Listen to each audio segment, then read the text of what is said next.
继续来看台中市政府防疫再加强，每当营业的场所增加到布红啊基店，这个公祭活动暂停到6月初8。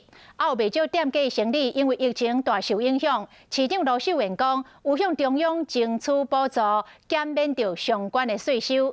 另外，嘛有帮夜市无法度排单做生意的小摊商来争取补贴。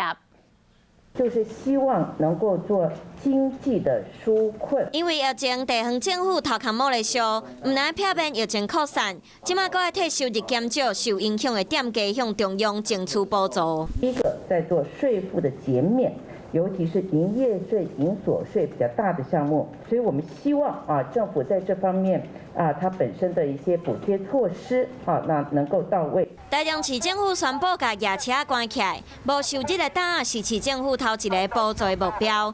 双北天课面对真侪学生转去中南部，敢会造成防疫破口？市长罗秀燕嘛来发话：双北全面大停课，希望我们的所有回家的市民朋友们务必戴好口罩，做好防疫，保持健康。目前台中累积4件本土案例，防疫措施继续增加。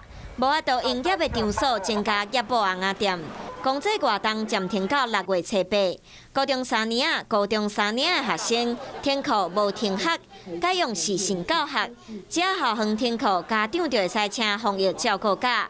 相关措施一直在修正，就是希望会使甲影响降到上低。